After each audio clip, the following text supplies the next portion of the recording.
So beginning to end on how the whole project would come together is once the drawings are completed, we have to make a master scope of work. And the master scope of work is really important because you'll find that contractors will look at a set of drawings and read different things out of it.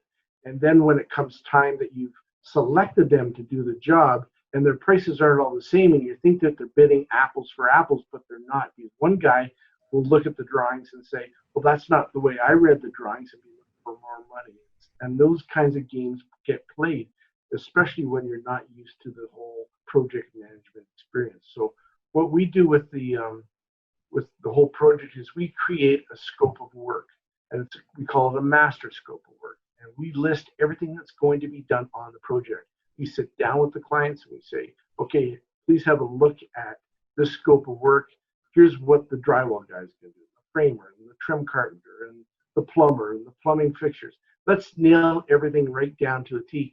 Then we create that scope and we attach that to the set of drawings and we send it out to the contractors to build. So right away, now the contractors aren't just looking at drawings, they're looking at the scope of work.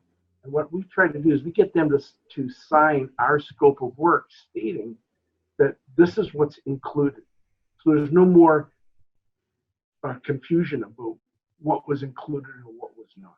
We've now nailed it. We've got the scope of work, we've got the drawings, and we put the whole package together. So once the client and I have selected that contractor, we then turn around and say, okay, I go to that contractor and say, buddy, how many days does you feel it's going to take to do the job?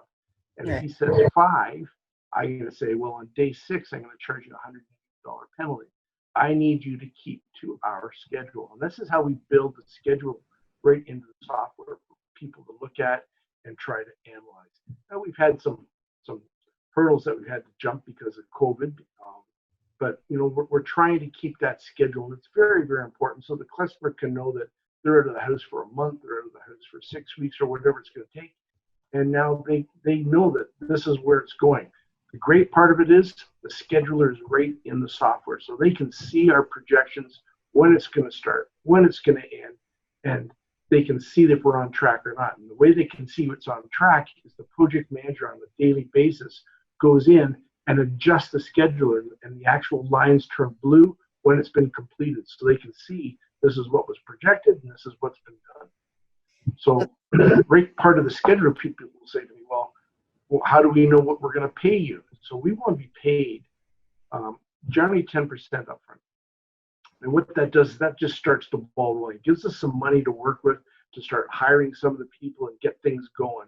And then right in the scheduler, we put in a payment schedule. So you'll see it as milestones. The milestone payments, you can now see that you're going to be paying this much money at this point and this much money at that point.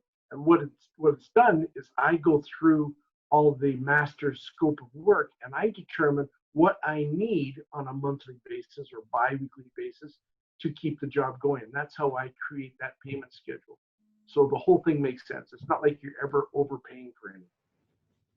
So just to repeat, I as a client actually will have access to this software whenever I want to see it. Correct. You've got 24-hour-a-day access.